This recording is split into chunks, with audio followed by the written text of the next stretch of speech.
Good morning students. 11वीं वाले बच्चे, सिद्धि हिंदी विद्यालय के इस ऑनलाइन क्लासेस में आपका हार्दिक स्वागत है। अब बच्चों, यहाँ पे हमारा ये जो सबसे पहले 11वीं वाले बच्चों का यहाँ पे एक पार्ट ख़त्म हुआ और दूसरा काव्य हमारा यहाँ पे चल रहा है। दूसरे काव्य में भी हमने पहला जो पद है वो पहला पद करीबन देखा, उसमें करीबन एक लाइन बाकी है। लेकिन यहाँ पे 11वीं वाले बच्चे, हम उस काव्य का जो पहला पद है वो पहला पद हम यहाँ पे देख लेते हैं। ठीक है, वापस उसका रिवीजन करते हैं। हम तो एक एक करी जाना, अर्थात कबीर कहते हैं कि मैंने तो इस संसार में सृष्टि के एक एक कण में जाना है, ईश्वर को पहचाना है। दो कहे तिन्ही को दो जग जिन नाहिन पहचाना, अर्थात जो इंसान इस संसार में रहता है, जिसने ईश्वर को नहीं पहचाना, वो इस संसार उसके लिए नरक के समान है। दो जग यानी नरक। एक पवन एक ही पानी एक है ज्योति समाना। कबीर कहते हैं आगे की इस पंक्ति में कि संसार तो एक ही पवन में बसे हुए हैं, सृष्टि के इस संसार के एक ही पवन में ईश्वर बसे हुए हैं, एक ही पानी में ईश्वर समाये हुए हैं और एक ही ज्योति यानी एक ही अग्नि अर्थात चिंगारी में ईश्वर समाये हुए हैं। ईश्वर अलग अलग नहीं है, ईश्वर सृष्टि के कण कण में बसे हुए हैं। एक एक खाक गढ़े सब भांडे एक एक कोहरा साना। ये पहले उदाहरण में कबीर कहते हैं हमसे कि एक ही प्रकार की मिट्टी में से कुम्हार जो होता है वो तरह तरह के क्या बनाता है, मिट्टी के बर्तन। एक ही प्रकार के मिट्टी में से कुम्हार जो है तरह तरह के बर्तन बनाता है, अलग अलग प्रकार के। जैसे बाढ़ी काठ की काठे अग्नि न काठे कोई, अर्थात जो लकड़ी काटने वाला जो बढ़ई होता है, ये बढ़ई क्या करता है, यहाँ पे लकड़ी को काट सकता है लेकिन लकड़ी के भीतर रहने वाली अग्नि को नहीं। आग को काटा जा सकता है? नहीं। पानी को काटा जा सकता है? नहीं। हवा को काट सकते हैं? नहीं। ऐसा हम नहीं कर सकते हैं। समझ में आया? तो कबीर ने यहाँ पे बहुत अच्छी बात बताई है कि जो बढ़ई होता है वो कास्ट यानी लकड़ी को काट सकता है, लकड़ी को काट सकता है लेकिन लकड़ी के भीतर रहने वाली अग्नि को काट नहीं सकता। सप घटी अंतर तू ही व्यापक दरे स्वरूपे सोई। यहाँ पे कबीर ने बताया है कि शरीर मरता है, इंसान की आत्मा नहीं मरती। उसी प्रकार से संसार के कण कण में ईश्वर है। ऐसा नहीं कि ईश्वर को बांट देने से ईश्वर बट जाएंगे, लेकिन यहाँ पे सृष्टि के हर एक गण में यहाँ पे उसका स्वरूप यानी ईश्वर का स्वरूप समाया हुआ है, व्याप्त है। वो सृष्टि के हर एक क्षेत्र में व्याप्त है। माया देखी के जग लुभाना काहे रे नर गरबाना, अर्थात यहाँ पे कबीर ने बताया है कि इंसान जो इस संसार में रहता है वो मोह माया में पड़ जाता है, वो लालच में आ जाता है और ये इंसान व्यर्थ में ही गर्व अर्थात घमंड करने लगता है। जो इंसान सृष्टि में ईश्वर को पहचान नहीं पाता वो मोह माया में पड़ जाता है, लालच में आ जाता है और पता नहीं कौन से घमंड और अभिकार में घूमने लगता है। निर्भय भया कछु नहीं व्यापे कहीर कबीर दीवाना। कबीर ने बहुत अच्छी बात बताई है कि जो निर्भय होकर इस संसार में, कबीर कहते हैं जो निर्भय होकर इस संसार में रहते हैं उसको किस बात की चिंता, किस बात का डर। कबीर उस निर्गुण निराकार में एकाकार होकर दीवाने हो गए हैं। ठीक है, निर्भय भया कछु नहीं व्यापे कहे कबीर दीवाना, अर्थात कबीर ने क्या कहा है कि जो निर्भय हो जाते हैं, जिसको किसी का भय नहीं होता है, वो निश्चिंत हो जाते हैं, उनको किसी प्रकार की चिंता नहीं होती। यहाँ तक कि कबीर ने अपने बारे में कहा है कि कबीर उस निर्गुण निराकार में, निर्गुण निराकार ईश्वर में एकाकार यानी समा गए हैं और दीवाने हो गए हैं। तो ये पहले पद का भावार्थ था बच्चों। अब यहाँ पे हम दूसरा पद देखेंगे। ठीक है, जो यहाँ पे आपको दिख रहा है ना, दूसरा पद देखो। संतो देखत जग बोराना, सच कहो तो मार दावे झूठ जगत पतियाना। अब यहाँ पे मैं आपको ये दूसरे पद का भावार्थ पहले बता दूं कि कबीर ने इस दूसरे पद में क्या किया है, बाह्य आडंबरों के ऊपर प्रहार किया है, यानी उसको व्यंग्य किया है। कबीर कहते हैं कि संसार में जो इंसान झूठ बोलते हैं उसकी बात का लोग विश्वास करते हैं, वाहवाही करते हैं, और जो सच बोलता है उसको मार पड़ती है।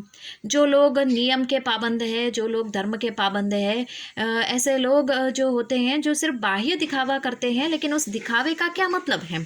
जब इंसान के भीतर वो राम और रहीम क्या है, ईश्वर को समझ ही नहीं पा रहा है, तो उस इंसान के जो धर्म का वो दिखावा कर रहा है, पाखंड कर रहा है, उसका क्या मतलब हो सकता है।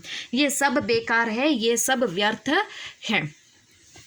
जो इंसान यहाँ पे मतलब जो झूठा दिखावा करता है, जो तिलक लगाता है, जो यहाँ पे माला फेरता है, जो यहाँ पे कुरान पढ़ता है, जो इंसान यहाँ पे, तो ऐसे इंसानों की बात की गई है जो सिर्फ धर्म के नाम पे झूठा दिखावा करते हैं, लेकिन उसका कोई मतलब नहीं है। क्यों? क्योंकि जब तक वो इस संसार में ईश्वर सृष्टि के कण कण में समाये हुए हैं, वो नहीं पहचान पाता, तब तक वो सब करना व्यर्थ है।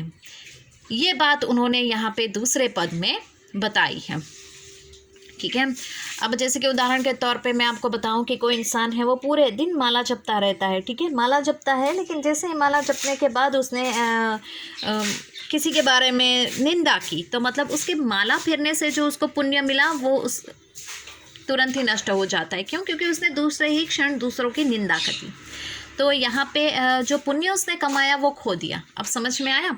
ये बात यहाँ पे कबीर ने इस दूसरे पद में बताई है। बच्चों यहाँ पे थोड़ा सा पढ़ेंगे और उसके साथ थोड़ा समझने का भी प्रयास करेंगे। मैं यहाँ पे शब्द के अर्थ भी आपको बताती जाऊँगी। ठीक है। संतो देखत जग बोराना, बोराना यानी बुद्धि भ्रष्ट होना, पागल होना। ठीक है, लिखते जाइएगा आप। शब्दार्थ आपकी किताब में दिए हैं तो बहुत अच्छी बात है, और ना दिए हैं तो मेहरबानी करके लिख लीजिएगा। संतो देखत जग बोराना, बोराना यानी बुद्धि भ्रष्ट होना अर्थात पागल होना। कबीर कहते हैं कि मैंने इस संसार में ऐसे इंसानों को भी देखा है, जग में ऐसे इंसानों को भी देखा है जिसकी बुद्धि भ्रष्ट हो गई है, अर्थात जो पागल हो गए हैं।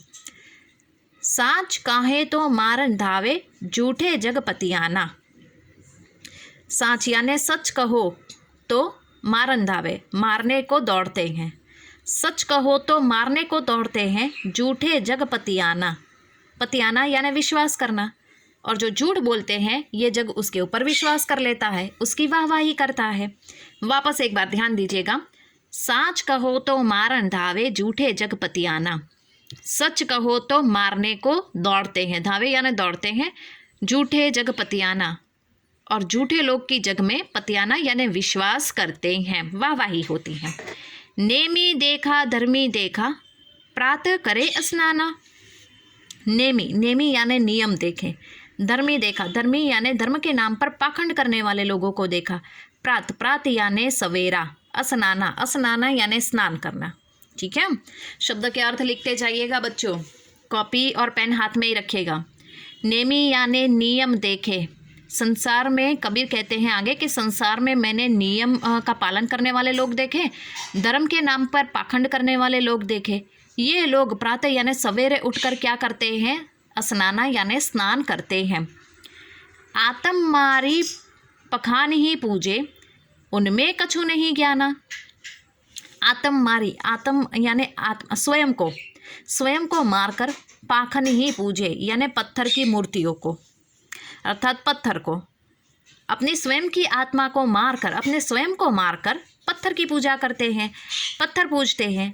उनमें कछु नहीं ज्ञान, ऐसे इंसान में क्या ज्ञान आ सकता है? यहाँ पे कबीर ने ऐसा कहा है। पत्थर की पूजा करने में कोई बुराई नहीं है, कीजिए, लेकिन उसमें श्रद्धा और विश्वास की कमी होती है। इंसान चाहता है, हम ईश्वर के शरण में जाते हैं, लेकिन सिर्फ अपने लिए मांगते हैं, अर्थात जो अच्छा होता है वही बातें करते हैं। ईश्वर तो सब देखता है, तो ये क्यों ढोंग ढतूरा हम कर रहे हैं? किसको? दुनिया को दिखा रहे हैं हम। सही मायने में तो ईश्वर को दिखाना होता है, और ईश्वर ही तो ये हमें पहचानते हैं किस प्रकार से, हमारे स्वयं कर्मों से। इसके लिए उन्होंने कहा है कि आत्म मारे, स्वयं को मार कर पत्थर की पूजा करते हैं, उनमें कछु नहीं ज्ञान। ऐसे इंसानों में क्या ज्ञान आ सकता है? बहुतक देखा पीर औलिया, पढ़े किताब कुराना। अर्थात कबीर यहाँ पे कहते हैं ना, मैंने बहुतक यानी बहुत सारे, पीर औलिया यानी धर्मगुरु और पीर को देखा है, पढ़े किताब कुराना, जो बड़ी बड़ी किताबों को पढ़ते हैं, जो कुरान को पढ़ते हैं, जो गीता, महाभारत, रामायण को पढ़ते हैं, है ना। बहुत सारे मैंने ऐसे बड़े बड़े पीर और धर्म गुरुओं को देखा है। लेकिन पढ़ने में कोई बुराई नहीं है, पढ़ो। क्यों? क्योंकि वो हमारे जीवन, हमारे धर्म का क्षार है, हमारे जीवन का क्षार है। जैसे हम लोग कहते हैं ना, गीता, गीता में इंसान की समस्त समस्याओं का निराकरण है, समाधान है। गीता मन को, यहाँ पे श्रीमद् भागवत गीता जो है वो मन को शांति प्रदान करती है। ठीक है, तो ये सब यहाँ पे पढ़ने से सिर्फ ऐसा नहीं कि पढ़ना ज़रूरी है तो पढ़ लिया, लेकिन उस ज्ञान को हमें जीवन में भी उतारना है। कबीर ने ये बताया है किताबें, धर्म की किताबें, धार्मिक किताबें पढ़ने से फ़ायदा कब होगा? जब आप उस ज्ञान को अपने जीवन में उतारोगे तब। तो कबीर कहते हैं बहुतक, मैंने बहुत सारे ऐसे पीर और धर्मगुरुओं को देखा है जो किताबें पढ़ते रहते हैं। तो बच्चों यहाँ तक हम रुकते हैं, धीरे धीरे से 5-6 लाइनें पढ़ेंगे, जल्दबाजी बिल्कुल नहीं करेंगे। तो यहाँ तक हम पढ़ते हैं, बाकी की जो काव्य है वो नेक्स्ट वाले वीडियो में पढ़ेंगे। तब तक के लिए थैंक यू।